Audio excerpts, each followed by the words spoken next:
Asatoma sadgamaya tamasoma jyotirgamaya mrityorma amritangamaya.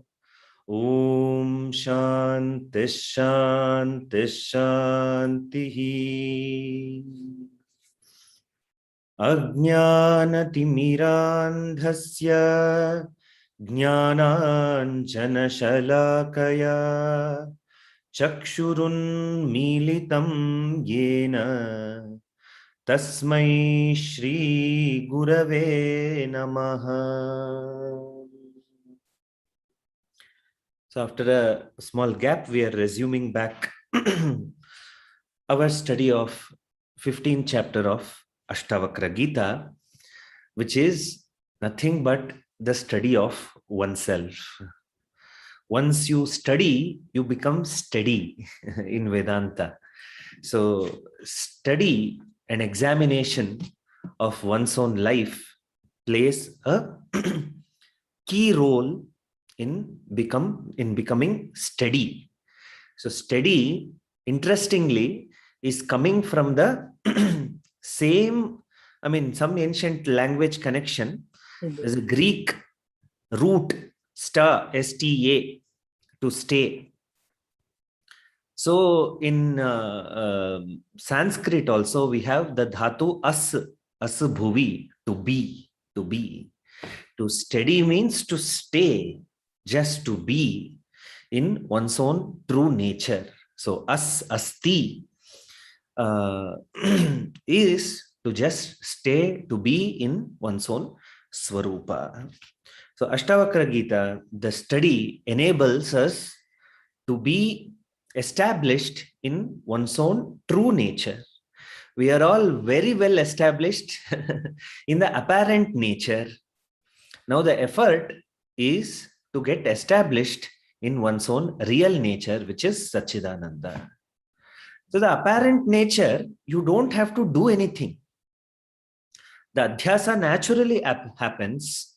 The mistake naturally happens of taking one thing to be another, or identification with the unreal.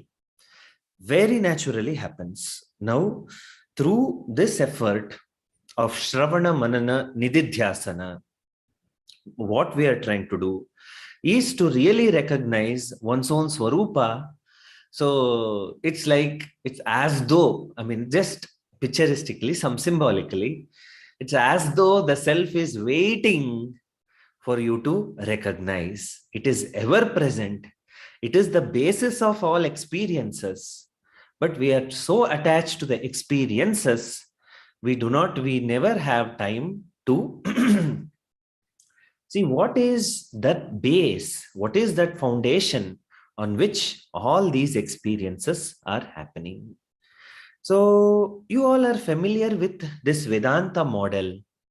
You see, if you have to see the base of the well, or the earth beneath the pond, waters of the pond waters have to be still. The water in the well has to be pure, without any kalmasha. So that kalmasha is all this wrong identification and kama, mada, matsarya, all of them prevent us from really recognizing one's own true nature, which is ever present. So with that, we will look into the verses in the chapter. I think we had left it at 15th chapter, 11th verse we saw. Let us look at the 12th verse, what Ashtavakra is telling Janaka.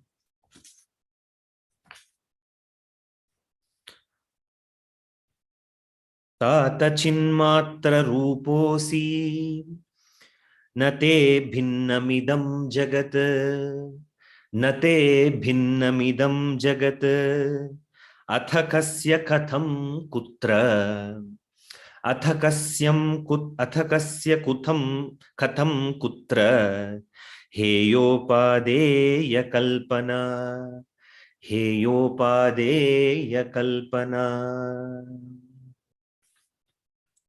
You see, essence of the Vedas, the purport of the Upanishads, the message of the Gita, the message of the Ashtavakra Gita, all of this, Pujya Swamiji, Pujya Swami Dayananda Saraswati ji just mentions what is the vision of the Vedas, that you are the whole, that you are the whole. So now you are the whole, you are everything. So what does it imply? That only simply implies that what you are taking yourself to be a small individual ego, you are not that. You're not that personality or the mind or the content of the mind that you identify with. You are not that. You're not that. You are the whole. So may you recognize this fact. The same thing Ashtavakra is presenting here. Tata, hey son, he is addressing, Ashtavakra is addressing Janaka as son. A disciple is always dear to the student, dear to the guru, dear to the guru. So it is said, if even an ounce of understanding occurs in the Shishya, the guru is as happy as though a mother and father are happy to get a newborn child. So that happy the guru is with reference to Shishya, if he or she is able to understand and follow the vision of the Shastra. Nothing else brings greater joy to the guru than that of understanding and realization of the Shishya. Tata Chinmatra Ruposi. You are Chinmatra, your consciousness itself. You are but consciousness. But in the regular day, in the Ajnana Avastha, our focus never is on consciousness. Our focus is always on Namarupa, consciousness, which is the basis of every Namarupa, and Namarupa, which is just an apparent reality. We forget the entire actual reality and be focused on the apparent. You all will be able to follow this very easily with the gold and ornament example. Ornament is apparent reality. It's sometimes to call it reality also is just because of the usage of words. Something has to be communicated. Something really speaking which is not there. All that is there is gold. But then just to make the communication happen, we use some terminologies and words. So really speaking, all that is there is gold, but our fascination is always with Namarupa, always with Namarupa. What could be the reason then? What could be the reason? You see, mind is chanchalaha. It always seeks variety. It always seeks various degrees of experiences. It always wants to be excited. So it cannot stay with a thing. It cannot stay with a thing. So this nature of mind makes it keep on running away from the actual Sakshi which is ever present. The mind can pay focus, attention there and then merge into the Sakshi itself. But the mind is a very notorious instrument sometimes. It keeps seeking variety. So we say, like some people always want to eat some varieties of foods. So we, in colloquial languages, we say that your tongue is always seeking different foods or different tastes. Really speaking, it's not the tongue which is seeking. It is the mind which is seeking. It is the mind which is seeking variety. And tongue becomes the instrument for that mind to go out. It cannot go out on its own. So it needs another partner in crime. So it takes help of the tongue to dwell on the Vishayas. So finally, it's like a water packet with 9 holes. So once you keep water, so water which is the mind, So it keeps going out through all the randras and it is never present for any higher enquiries. Why? Because it always likes to dwell on the lower, dwell on the Namarupa. Sometimes one of the funny comparisons that I can find is like that of the pig. You see, pig, you clean the pig, the whole, you give a fresh water bath and everything to that pig. So again, it likes to roll on the filth. It likes to just keep on rolling over there. So that's how mind is sometimes, because it keeps seeking variety. It keeps seeking experiences after experiences. So it cannot stay at one place and recognize what is. Recognize what is. So this recognition is very, very important. Hey, Janaka, you are Chinmatra. You are but consciousness. But you're always focused on consciousness plus Namarupa. Gold plus ornament. Gold plus earring design. Gold plus bangle configuration. The mind is never focused on this part. The mind is always focused on this plus part. It's really speaking, there is no plus there. It is just a projection, but the mind is always focused on the projection, never on the actual.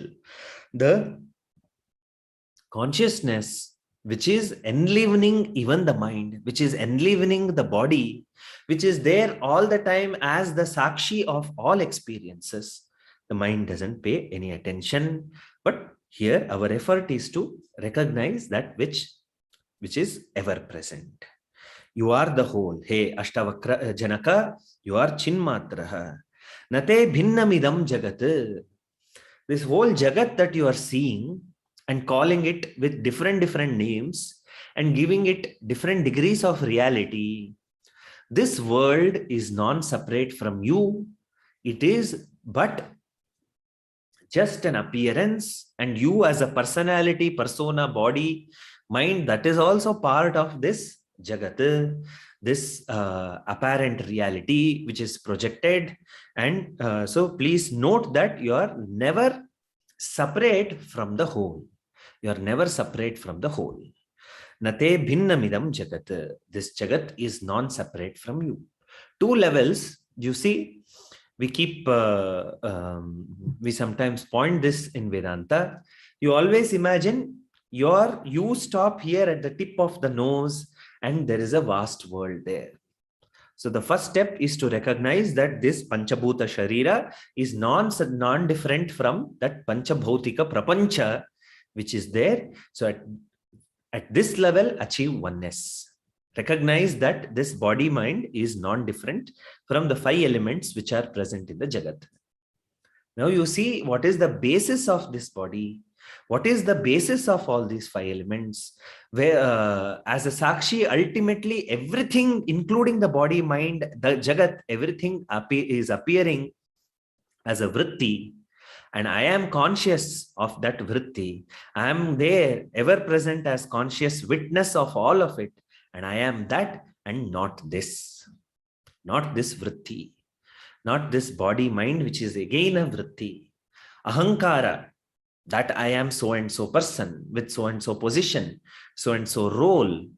And that is also just a vritti, nothing more, nothing more. Sometimes I come across people so totally identified with age. So identification with the age is nothing but a little stronger body identification. That's all. So their adhyasa, their identification is so much with the age that they take themselves to be somebody elder. I mean, a category is formed and then that person has another extra identification. You see, identification is always heavy. We think that identification, that I am so and so, I have done all of this, I do all this, I have given this, I have taken this, that, all of that is really speaking heavy. It gives a temporary kick, that's all. but it's always very heavy to on the mind, even to carry all those identities, all those identities. That's why even the most famous person is always saying this to the paparazzi, is always trying to hide away from people. Array, they worked all their life to get recognized in the public limelight. But then now 100 photographers are waiting for you to click pictures, or 1,000 people are waiting for you to this thing, but they will run away from all of it. Why? Because that identification that they started with, as that I am a celebrity, that I am a film actress, that I am a film actor, whatsoever, it's heavy. You can, because that is not real. What is real is never heavy on you. Whatever is unreal, you want to shed it. The system wants to shed it.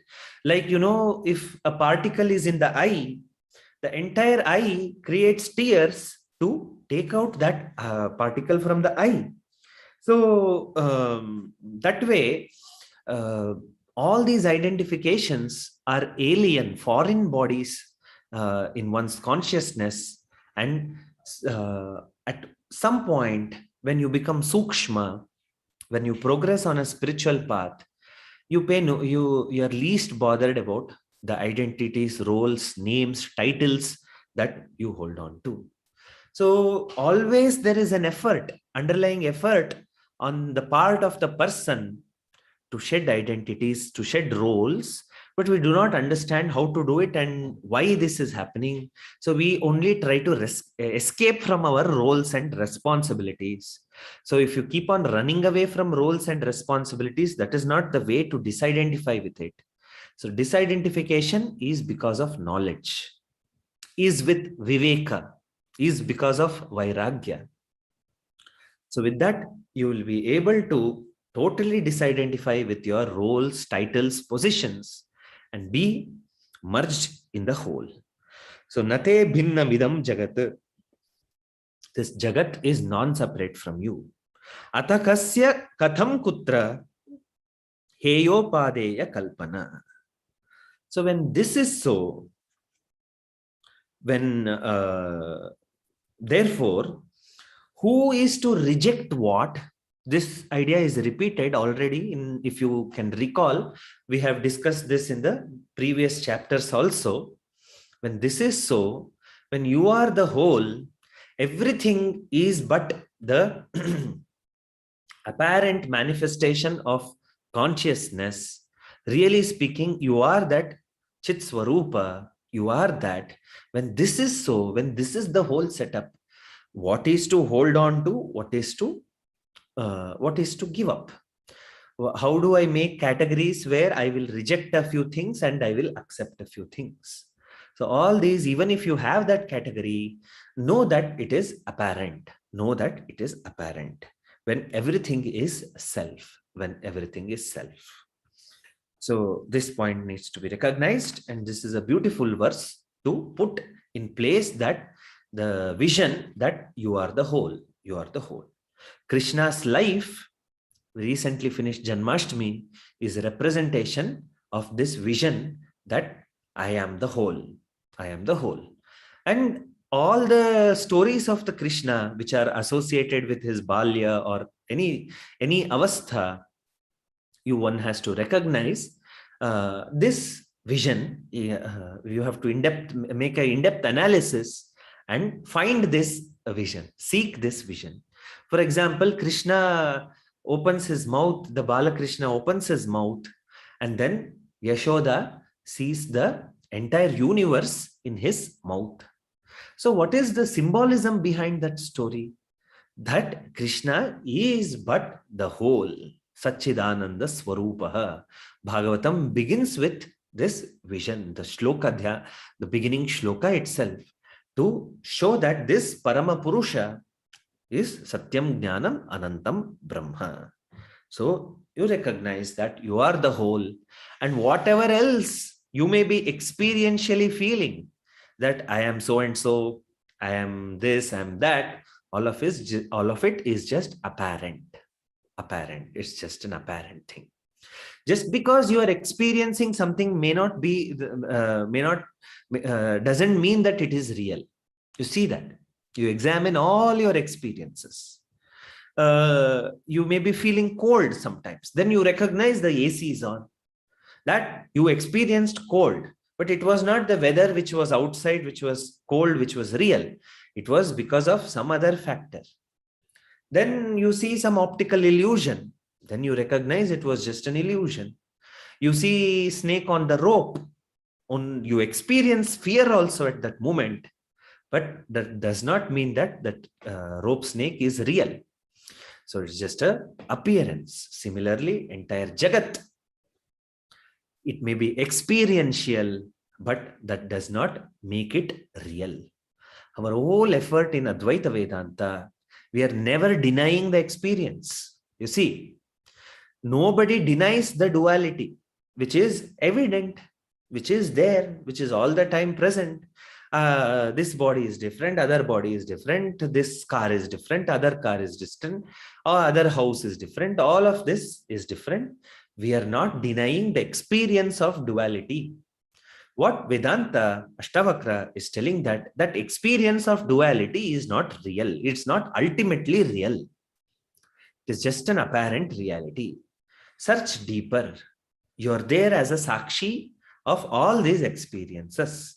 So that you are that. So recognize and stay there. Recognize and stay there.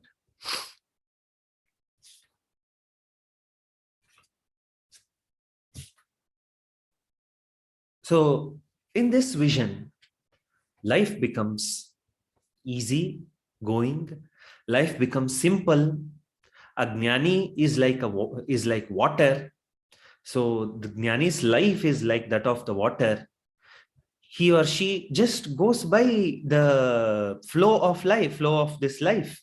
So just like the river Ganga, unattached to all experiences. Sometimes there is plain land, sometimes there is flat land, sometimes there is a fall, sometimes there is a calm. So in spite of all of this, the Jnani's life just moves ahead. Why? Because the Jnani is totally disidentified with all the experience. He is identified only with the basis of all experiences, which is the Sakshi, which is the consciousness. So that is the 12th verse. We move to the 13th. Ekasmin avyaye shante chidakashe amale tvayi kuto janma kuto karma kuto hankara evacha kuto ahankara evacha. So again, the vision of the Gita, which is presented in the very beginning of the second chapter, the entire purport of the Upanishad is again being presented in the 13th verse.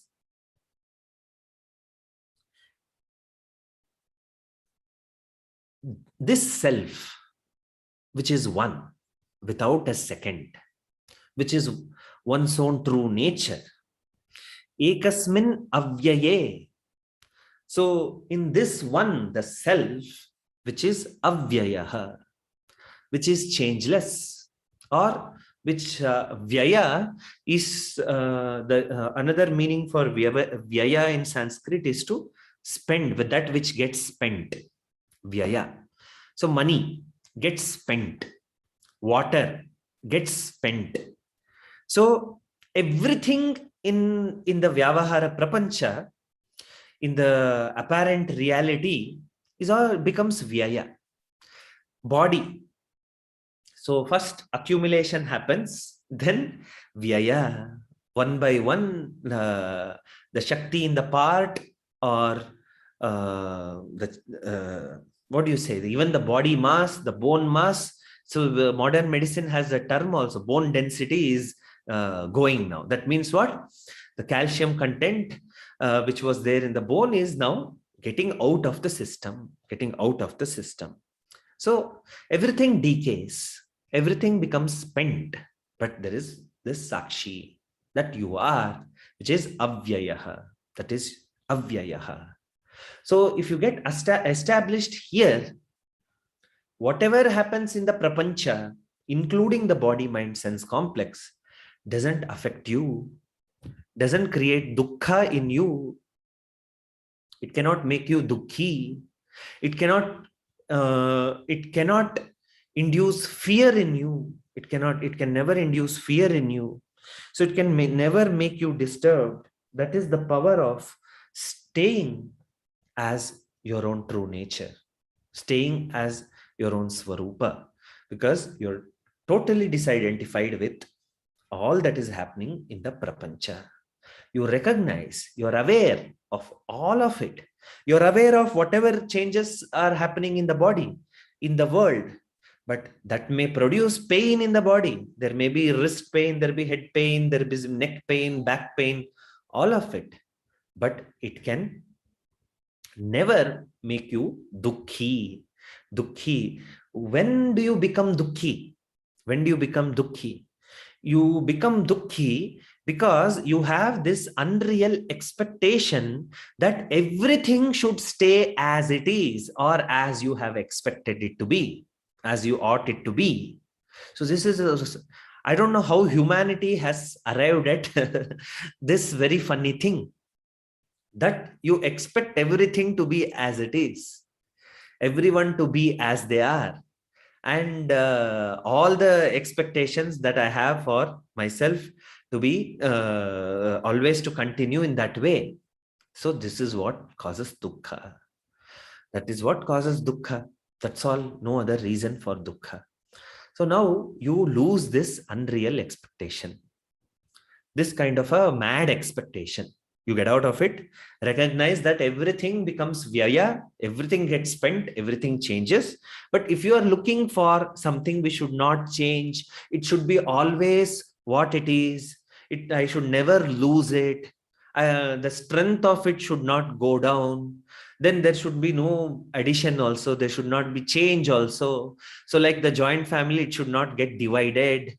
So like wealth, it should not reduce. All of it you will not be able to find in the world. So now change the direction of the seeking. You are seeking in this direction towards the world. Now turn inward, and then the self is ever present, sitting, waiting to embrace you, waiting to embrace you. The sagara, the sea, is always waiting for the river to merge in it. The river to merge in it. The sagara, very poetically, if you can think of, if you can imagine in this way, the sea is the mother, sea is the mother, is always concerned about all the rivers which are her children. They have to travel so much, they have ups and downs, they fall, they hit the boulder, so many things happen, and yet one fine day they're seeking here and there, but finally they come to merge into the ocean. They come to merge into the ocean. Then the mother is finally happy, as though happy, poetically happy. So it's just like that. This ocean of consciousness is ever present. And then this mind is also, it is deriving its satta, existence, swarupa, its being, from the self only. So satta, spurti, everything is deriving, the mind is deriving from the self only. Mind is jada. It is also made up of pancha sukshma bhutas. Like how the body is made of the pancha mahabhutas. So the mind is made of pancha sukshma bhutas. By itself, it does not shine. It shines because of the borrowed light of the consciousness. But it acts as though it is everything. It is everything. It is like that. No, some kids grow up and think that their entire life they only built, and then there was no role of any parents in their life. So similarly, mind starts dancing this tandava. So you have to tie it up with the thread called shama, dhamma, uparama, titiksha, shraddha, samadhana, all of it. So then it learns to stay, finally only to recognize that I am not real. my reality is in the self. My reality is in the self. So, so ekasmin avyaye shante chidakashe amale tvayi. So you are this consciousness. You are that where there is no vyaya, where there is no birth, where there is serenity, where there is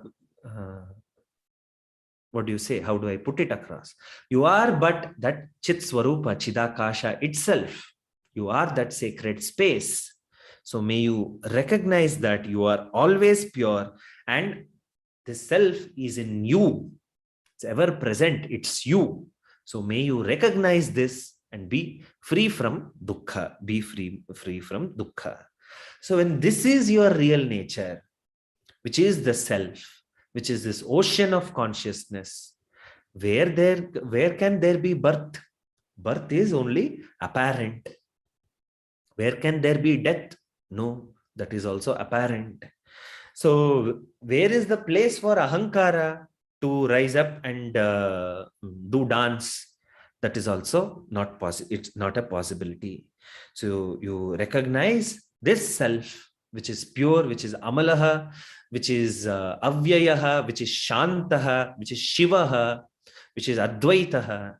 You recognize and dwell in this place, and all that is apparent is just there. It doesn't bother you. It doesn't concern you anymore. So you recognize your own reality. That is what Ashtavakra is telling. So differently, he puts it across to all of us. Yatvam pashyati tatraikaha त्वमेव प्रतिभासते किं पृथक् भासते स्वर्णात् किं पृथक् भासते स्वर्णात् ಕಟಕಾಂಗದನೂಪುರಂ sudden ಆಗಿ ಹೇಳಿದ್ರೆ ನನಗೆ ಬೇರೆ ಪ್ರೋಗ್ರಾಮ್ಗಳು ಇದಾಗ್ಬಿಡ್ತವೆ, ಚೇಂಜಸ್ ಆಗೋಗ್ಬಿಡ್ತವೆ. ನಾನು ಹೋಗಕ್ಕೆ ಇದು ಕಡಿಮೆ.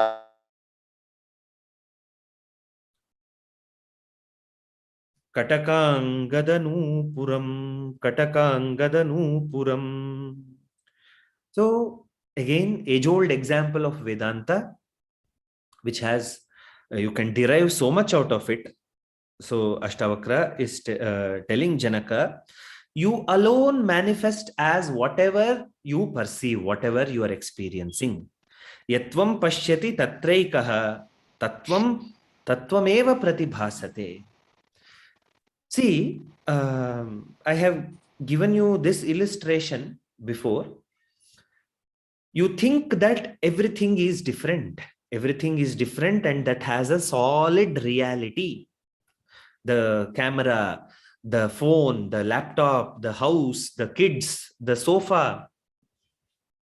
You have an experience. You think that, really speaking, they're all solid things like that. No. A car, a sofa, a family situation, kids, house. Finally, everything is appearing as a thought. Finally, everything is appearing as a thought. And that thought is being lit up by consciousness. Consciousness is the basis for that image to occur. Just as the white screen of the cinema and the entire movie is projected on that cinema, but really speaking, it's just play of light. There is no real anything there.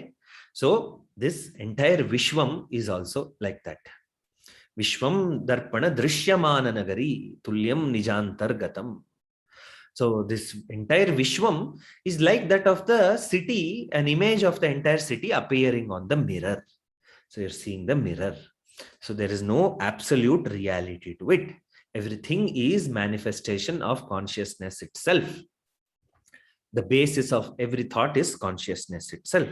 May you recognize this, just as the bangles are the manifest form of gold. Just as bangles are appearing as bangles, really speaking, they're not there. It's just an apparent apparent experience. It's just a temporary experience. So may you recognize this. If you can recognize this, then from karya drishti, karya, the jagat is karya, the bangle is karya, the earring is karya. So you go towards the moola, karana drishti. So you go towards the moola, the basis of everything, and that which is the self, which you are. You are. That is the message of all these verses. And you are that Chaitanya consciousness, which is ever present as the Sakshi. With this, I would like to stop this class, this particular today's session here.